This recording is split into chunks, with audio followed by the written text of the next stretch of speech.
I have a special guest in my video today. Eleanor is here. She really wanted to sit in my lap, so as long as she behaves, she can stick around. Today's video is about why I personally am choosing to still not get chickens despite the high cost of eggs. We all know that the prices of eggs has skyrocketed due to the avian flu and some other things. And I have recently been seeing a lot of people in my neighborhood discussion groups asking about where they can get chickens. And I just feel like a lot of these people were never really interested in chicken keeping until now, and they're just not really thinking about everything that goes into chicken keeping. And I think they're going to end up being disappointed, and I will likely see a lot of these people rehoming chickens in the next month or so. Egg prices are expected to drop in April, and even though that's a couple months away, it's still not worth it to get a whole flock of chickens.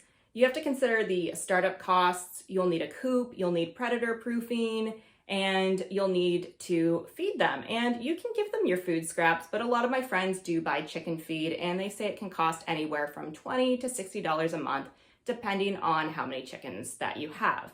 The startup costs for things like the coop can be anywhere from $200 to $600, maybe even more. And you really want to make sure that your coop is good because you really want to keep those predators out. And we still do get predators here in urban areas. We have raccoons and we have coyotes.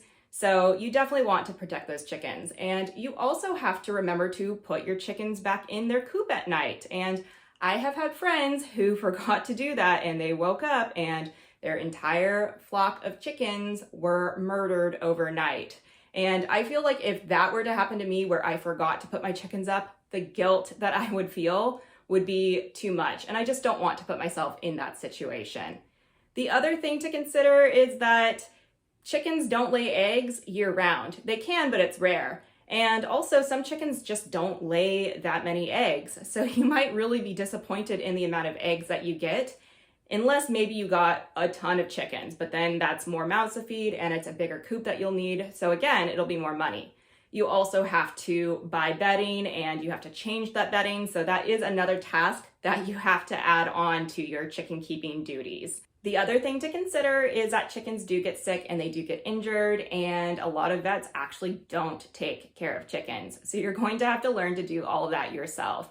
And in some cases, you might need to cull your chickens. And if you are not mentally strong enough to do that, like myself, you may end up having a traumatic experience, or you'll have to find somebody else to take care of that for you. And they're just other things that you have to take care of. And I just really don't want to put myself in a position where I have to make a decision like that. There may be other reasons why people get chickens. Maybe they want to use the manure for their garden or for pest control, or they just see chickens as their pets. And a lot of my friends do say that their chickens are their pets and the eggs are just a bonus. Eggs can be a reason for getting chickens, but I think especially right now, they shouldn't be the only reason why you get chickens. So I really just don't think that there's going to be that many people who are going to come out ahead, and I don't even think there's going to be that many people who even break even. And again, chicken keeping is not for everybody, and that's okay. I do know that there is no comparison to the eggs that you could get from chickens of your own versus eggs that you could buy at the store, and I have had eggs that my friends have given me from their chickens, and they really are so much better. But if you are just looking for an immediate solution for the high cost of eggs right now, getting chickens right now is not the way. Just bite it and get the more expensive eggs, or better yet, find somebody local to support, or maybe you could barter with them so you don't have to buy expensive eggs. But that's just my 2 cents. Feel free to put yours in the comments.